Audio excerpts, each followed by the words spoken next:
Hey, what's up, guys? Gonna be doing a movie review today, and this time around, gonna be talking about Troll, which this is a really old MGM DVD release of a double feature of both films, Troll and Troll 2. This particular release has now been out of print for some time. They did release a Scream Factory double feature of both films on Blu-ray, which has since been out of print as well. And only Troll 2 has had a separate Blu-ray release.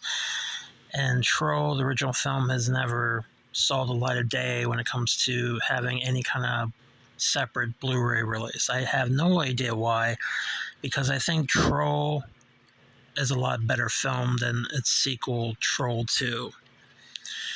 And but I'm mainly just going to be talking about Troll, the first film in this movie review today, and Troll 2 I'll talk about in a separate movie review. But yeah, that's what I'm going to be talking about today is Troll, the first film. And despite its flaws, I get it. It's campy, it's ridiculous, it's over the top with its performances, and it's weird at times, and you can consider it cheesy and stuff like that. I still get some enjoyment out of it. I think it's overall entertaining picture. It's a product of its time. It's low budget. It's a B movie, but I don't know. It's one of those films. I think the story's serviceable for how ridiculous it is at times, but it's just one of those films. I don't know. I think it's decent. It's okay. The practical effects with the troll, the look and design of him, I think he looks okay. I see the effort that's being made when it comes to this film. So I give him props for that. And even the puppets, the fairy creatures, they look okay. Of course, they have limited movements, and it's almost laughable to look at, but at the same time, it's kind of part of its charm, I guess. You can just laugh at how ridiculous it is.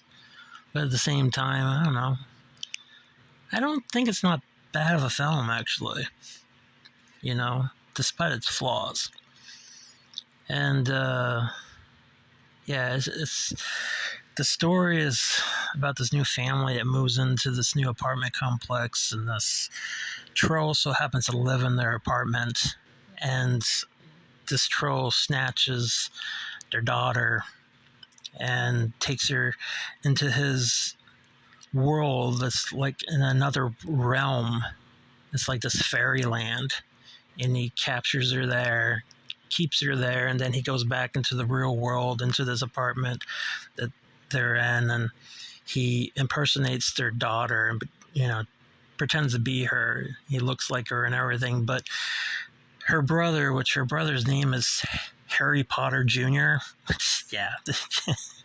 Which I'll explain a little later why that's quite funny to me, and how ironic that his name is Harry Potter Jr. and his father's name is Harry Potter. And Harry Potter Jr., he suspects there's something wrong with his sister because she doesn't act the same as she once was, and he suspects that later on that some kind of body snatchers or something going on. He watches a lot of sci-fi on television and stuff like that, so that's what he suspects, that it's not really his sister. But the parents obviously don't suspect it, at first anyway. But the daughters, this troll's pretend to be the daughter. He goes around to different apartments with each tenant, and one by one, he's either turning them into plants, turning them part of like a forest, because he wants to like recreate, like his where he lives at, like the fairy world that he lives in. He wants to recreate it in the real world. He wants to have where he just dominates the real world and take over, you know. And he goes to one of the attendants, which is Sonny Bono. Yeah, Sonny Bono is in this film. And he changes Sonny Bono into like a plant or something that's part of the forest that he's creating within each apartment. And either he's changing people into like plants or something that's part of the forest, or he's changing people into like little fairy creatures, rather. It's like elves or goblins. He changes one of the little people into an elf, which is just funny. And yeah, this troll, he used to be a man. His name was Turok, which he was once a wizard, and he had this girlfriend, which is someone who actually lives as one of the attendants at the apartment complex. She is actually a witch. And yeah, so she knows who he is, and he was once a man, a wizard, and he got mutated into a troll, and he's just a mischievous character, and he just wants to take over things, and she's trying to stop him, and she's trying to help Harry Potter Jr., you know, stop him and try to, you know, help find her, you know, his sister, and, you know, save the day and everything like that. And yeah, what's really funny about this film, it always cracks me up every single time I see this film, is the musical number with all the, you know, fairy creatures all together singing this like over the top, freaking ridiculous musical number. It's just so stupid but amusing, and just ridiculous and campy and over the top, and I get a good laugh at it. You know, that's one of the highlights, and definitely one of the things I think people talk about the most when it comes to this film, and just the weirdness involved in it, you know.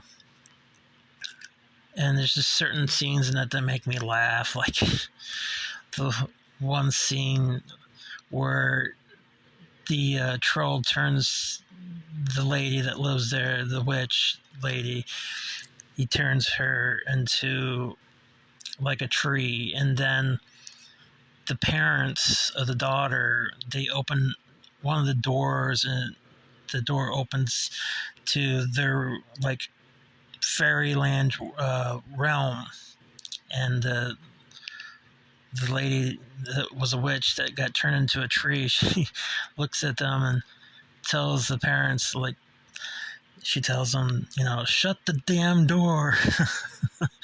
And so they shut the door. He's like, the father's like, I think I'm going to listen to the tree. So that always cracks me up. And the little mushroom, little fairy creature that the witch has in her apartment makes me laugh too. It's a funny looking, you know, puppet. But yeah, I mean, it's one of those movies. I mean, I get some enjoyment out of it. I think it's harmless fun, and a film that I have no idea why it's not on a separate Blu-ray release or anything like that, because Troll 2 is the one that gets talked about the most. And yeah, I don't get it. I know the kid from Neverending Story, Atreyu, plays Harry Potter Jr. Yeah, he's a few years older, I think. He looks a little bit older, but not too much older. He looks kind of the same as he was in Neverending Story. But yeah, the fact that the characters, the father, his name is Harry Potter, and the son is called Harry Potter Jr., it's like, obviously, the writer from Harry Potter obviously must have took the inspiration from this movie, even though they deny it It's kind of a coincidence, don't you think? But yeah, overall, I enjoy this film for what it is and its campiness and silliness and over the top, cheesiness. But yeah, I have a good time with the first film of Troll. So yeah, this is my movie review of Troll. And I will be talking about Troll 2, its sequel, which is atrocious, horrible, terrible, really bad movie, in my next movie review of that film. So I hope you guys enjoyed this movie review of Troll, and I'll talk to you later sometime. Alright, take care.